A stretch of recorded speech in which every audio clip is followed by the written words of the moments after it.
My name is Paula A. Shevlin, and I am 31 years old. He said, "You're not giving me full access to your savings. That's financial abuse." I replied, "You're right."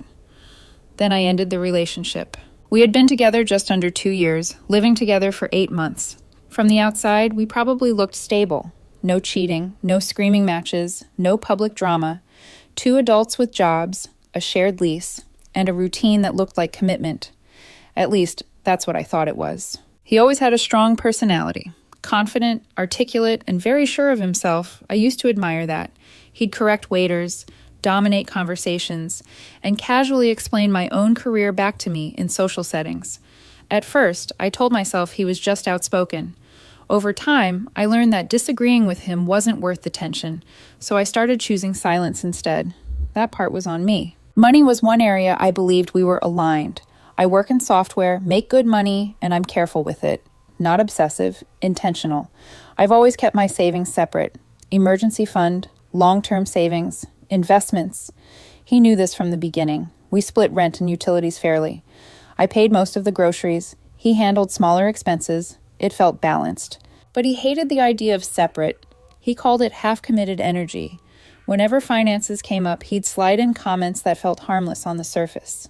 "It's weird you don't trust me with money. If you're serious about a future, why are you acting single?" I brushed it off as insecurity. Annoying, but just talk. Last week, that changed. We were sitting on the couch after dinner. He was scrolling on his phone. I was half watching something forgettable on Netflix. Out of nowhere, he looked up and said, "I think you should give me full access to your savings." I laughed because I genuinely thought he was joking. He didn't laugh back. Instead, he tilted his head, gave me that look he gets when he thinks he's about to correct someone, and said, "I'm serious. Couples who don't share everything are toxic." I asked why he needed access. Not defensive, just confused. That's when his tone shifted. Cold, irritated, like I'd failed a test I didn't know I was taking. "Because if you don't," he said, "that's financial abuse." Something in my chest went still. I didn't respond right away, not because I was shocked, but because I was trying to understand how a conversation had escalated so casually. 10 minutes earlier, we were arguing about what to watch. Now I was apparently an abusive partner. I asked him to repeat it. He sighed loudly, exaggerated, like I was being intentionally slow. "Paula, controlling money is one of the main forms of abuse. I've read about this. You keeping your savings locked away where I can't see or touch it creates a power imbalance." That word power had been coming up a lot lately. I told him I wasn't controlling anything. The money was mine. I paid my share. I never questioned his spending. I never told him what he could or couldn't buy. I just didn't hand over my bank login. He smirked. Actually smirked. "That's exactly what an abuser would say," he replied. "You don't think you're doing anything wrong." The way he said it felt practiced, like this argument wasn't new to him, like he'd rehearsed it somewhere else. I asked if someone had put this idea in his head. "Wrong move." He sat up straight. "Wow. So now I can't even have my own thoughts. You really do see me as beneath you." I remember noticing how fast everything spiraled. Suddenly, I wasn't a girlfriend with boundaries. I was a problem that needed diagnosing. He went on about trust, about how real couples don't hide things, about how if I got hit by a bus tomorrow, he wouldn't even know what accounts existed. I suggested normal planning, beneficiaries, wills, adult conversations. "That's not the same," he snapped. "That still puts you in control." I asked him directly, "What are you actually asking for?" He crossed his arms. "Your login. Everything. Savings, investments, all of it." I said no. Not angry, not dramatic, just no. His face changed instantly. Not yelling yet, just a tight, offended smile. "Okay," he said slowly. "Then let me be clear. What you're doing is financial abuse, and I won't stay in a relationship where I'm being controlled." That was the moment. Not because he wanted my money, but because he was willing to call me abusive to get it. I nodded. "You're right." He blinked. "Excuse me?" "You're right," I repeated. "This isn't healthy." He relaxed, thought he'd won. Then I added, "So we're done." The silence that followed felt heavy, like the air collapsed. "Oh, we're what?" he asked. "Done," I said calmly. My heart was pounding, but my voice didn't shake. I wasn't angry. I wasn't sad. I just felt clear. He laughed sharply. "You're being dramatic. Sit down." "No," I said. "I'm not giving you access to my money, and I'm not staying with someone who calls me abusive when they don't get what they want." His expression hardened. "So you're punishing me for setting boundaries." "I'm responding to yours," I said. "You said you wouldn't stay. I'm agreeing." He started pacing, running his hands through his hair. Unbelievable. You're throwing away a 2-year relationship over money. No, I replied. I'm ending it over manipulation. That's when the insults started. Not shouting. Worse. Slow, deliberate words, like he was educating a child. You're selfish. You always have been. You hide behind logic because you don't know how to be generous. Any man would see this as a red flag. I nodded. Okay. That irritated him more than arguing would have. So that's it? He asked. You just walk away? Yes. He scoffed. You think you're some kind of hero. I don't, I said. I think I'm tired. You'll regret this, he said. You'll realize how hard it is to find someone who actually challenges you. I picked up my keys. I don't need to be challenged by someone trying to control me. For the first time, uncertainty flickered across his face. Where are you going? He asked. For a walk, I said. When I come back, we'll talk logistics, but the relationship is over. He tried one last angle. Most men would be grateful to have a girlfriend who wants to build something real. I looked at him and felt nothing. No guilt, no pull. I want peace, I said, not access requests. I walked out, and for the first time in 2 years, the silence felt like relief. I walked for almost an hour. No music, no scrolling, just cold air, and that strange calm that shows up when you finally stop arguing with reality. By the time I headed back, my heartbeat had settled. I wasn't rehearsing comebacks. I wasn't bargaining with myself. I already knew the relationship was over. I just needed to get through the logistics without letting him rewrite what happened. When I opened the apartment door, every light was on. Living room, kitchen, hallway, bedroom. That should have been my first clue. He was sitting at the kitchen table with his laptop open.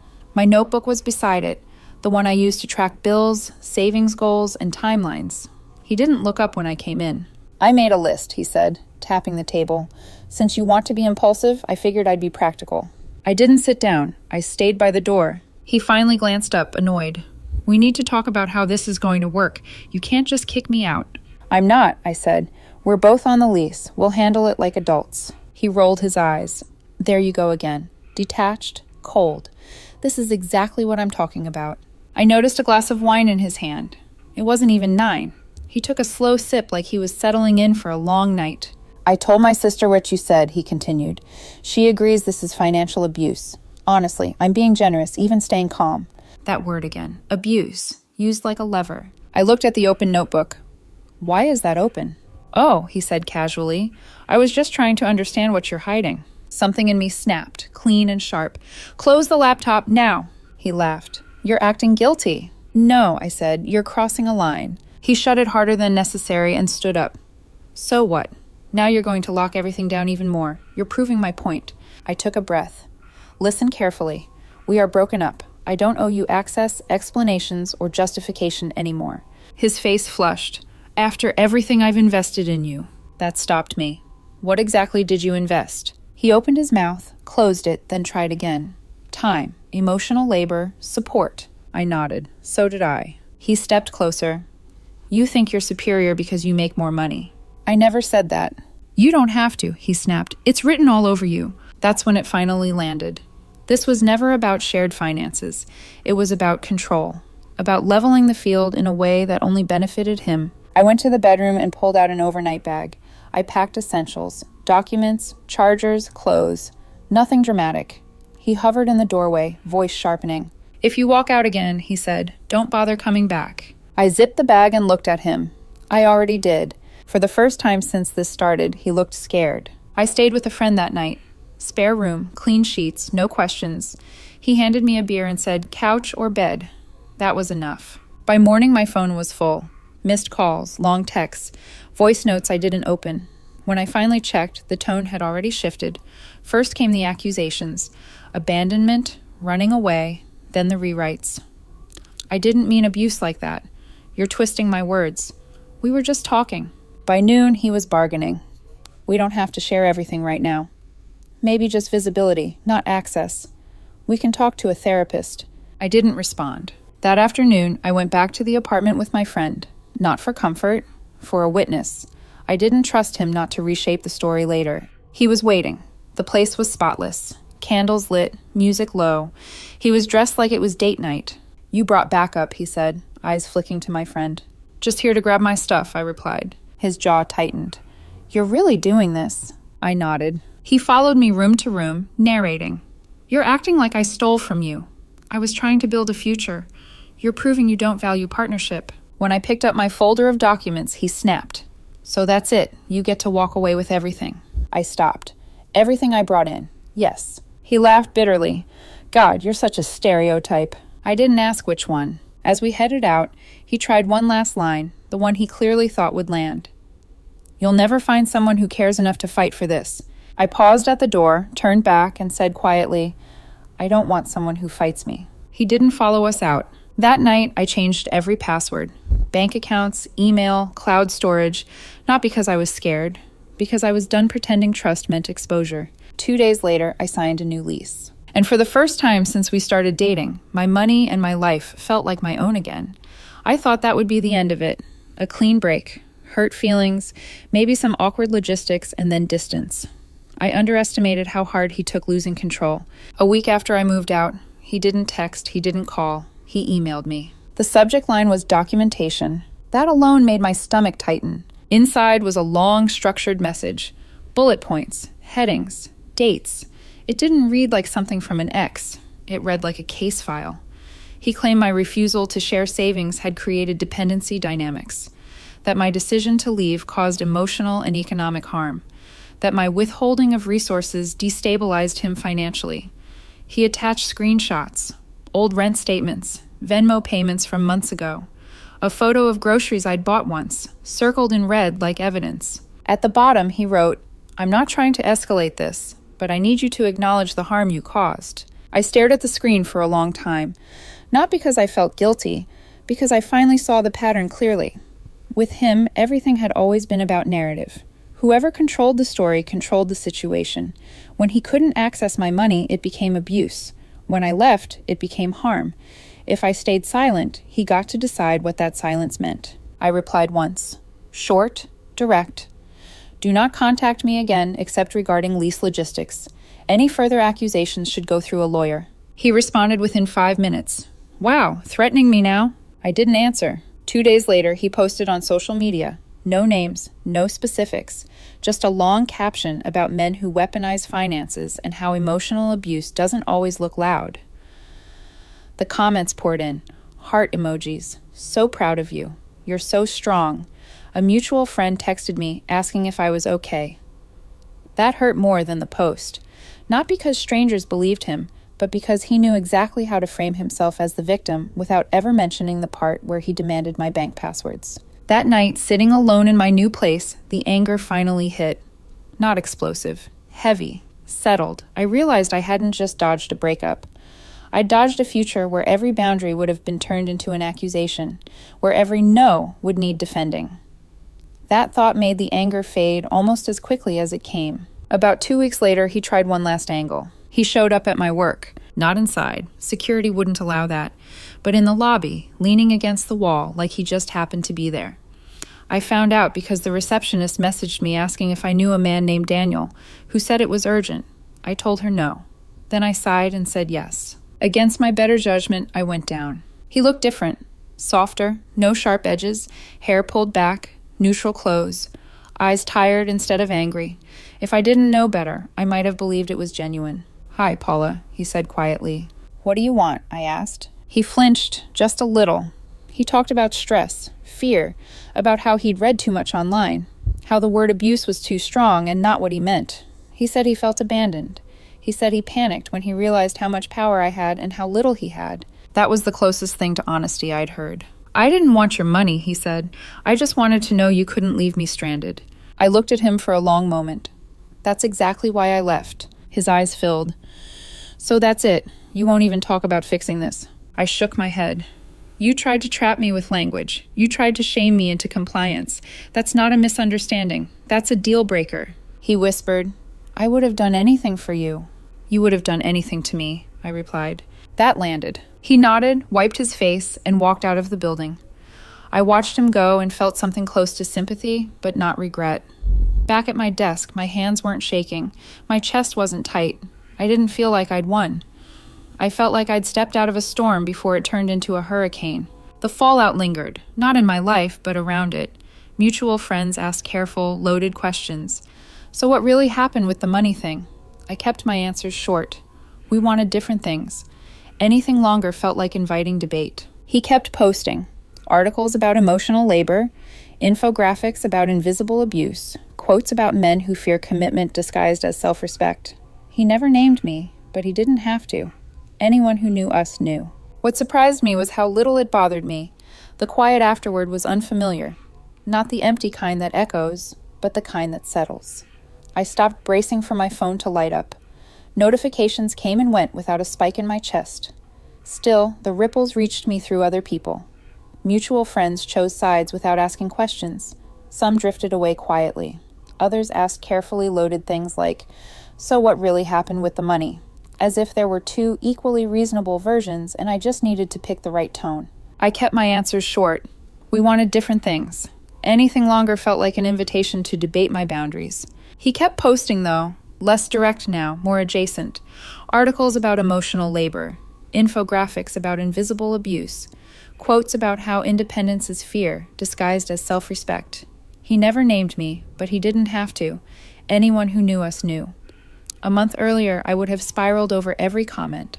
Now it felt distant, like reading a chapter from a book I'd already finished. One night, I ran into his friend Maya at the grocery store.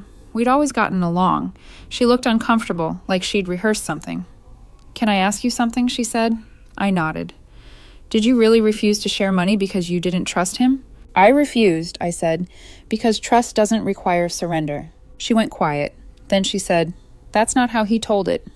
I smiled, not unkindly. "I know." She hesitated again. "For what it's worth, this isn't the first time he's done something like that." That stayed with me longer than I expected. A couple of weeks later, he tried one last angle. He showed up at my workplace lobby, not inside. Security wouldn't allow that. But there he was, leaning against the wall like he belonged there. The receptionist messaged me asking if I knew a man who said it was urgent. I told her no. Then I sighed and said yes. Against my better judgment, I went down. He looked different, softer. No sharp edges, hair pulled back, neutral clothes, eyes tired instead of angry. If I didn't know better, I might have believed it was genuine. "Hi, Paula," he said quietly. I didn't hug him. "What do you want?" He talked about stress, about fear, about reading too much online, about how the word abuse was too strong and not what he meant. He said he felt abandoned. He said he panicked when he realized how much power I had and how little he had. That was the closest thing to honesty I'd heard. "I didn't want your money," he said. "I wanted to know you couldn't leave me stranded." I looked at him for a long moment. "That's exactly why I left." His eyes filled. "So that's it. You won't even talk about fixing this." I shook my head. "You tried to trap me with language. You tried to shame me into compliance. That's not a misunderstanding. That's a deal breaker." He whispered, "I would have done anything for you. You would have done anything to me," I replied. That landed. He didn't argue. He nodded, wiped his face, and walked out. Back upstairs, my hands weren't shaking. My chest wasn't tight. I didn't feel like I'd won. I felt like I'd stepped out of a storm before it turned into a hurricane. The aftermath stretched longer than I expected, not in my life, but around it. Questions slowed, posts faded. Distance did its work. One evening, sitting alone in my new place, I checked my savings account. Not to guard it, not to stress, just because I could. It wasn't the number that made me smile, it was the fact that no one felt entitled to it anymore. 3 months after the breakup, something small and unexpected happened. I was cooking dinner on a random Tuesday night when it hit me that I wasn't bracing for anything. No mental prep before checking my phone. No irritation at notifications. No background tension humming under ordinary moments. I was just there, calm. I started noticing the contrast everywhere. Friends asked favors without expectations attached. Coworkers respected a simple "can't right now." Disagreements ended without psychological gymnastics afterward. With him, everything had been a negotiation disguised as intimacy. Every boundary evaluated, pushed, reframed. If I said no, it became a conversation about why my no was problematic. If I stood firm, it became a flaw in my character. Weeks later, I ran into him again by coincidence at a coffee shop we used to go to. He saw me first. There was a flicker of something on his face. Surprise maybe. Irritation maybe. Then the mask slid back into place. "Hey," he said. "Hey," I replied. He asked how I'd been. "Good." He nodded like he expected that answer and didn't like it. You seem different. I am. He tilted his head, still guarding your independence like it's gold. I smiled slightly. No, I'm just not giving it away. He didn't have a response for that. A few weeks after that, a mutual friend sent me a screenshot. I didn't ask for it, but I'm glad I saw it. A late-night post of his, longer than usual, about losing someone because they couldn't handle accountability, about how transparency scares people who benefit from imbalance. The comments were split this time. Less blind support, more quiet questions. I didn't feel vindicated, I felt finished. Looking back, the moment he called my boundary abuse, the relationship was already over. Not because the accusation scared me, but because it showed how easily he was willing to weaponize language to get compliance. If I had given in, it wouldn't have stopped there. Next would have been my time, then who I talked to, then how I made decisions, all under the banner of partnership. I didn't dodge a bullet, I dodged a slow erosion. I'm not angry anymore. I don't hate him. I just see him clearly now. And clarity has a way of killing attachment without drama. My life is quiet these days, stable. My money sits where I put it. My choices don't need defending. When I say no, it stays no. When I say yes, it actually means something. She said, "You're not giving me full access to your savings. That's financial abuse." I replied, "You're right." And then I walked away. Not because I was wrong, but because I finally understood I was done.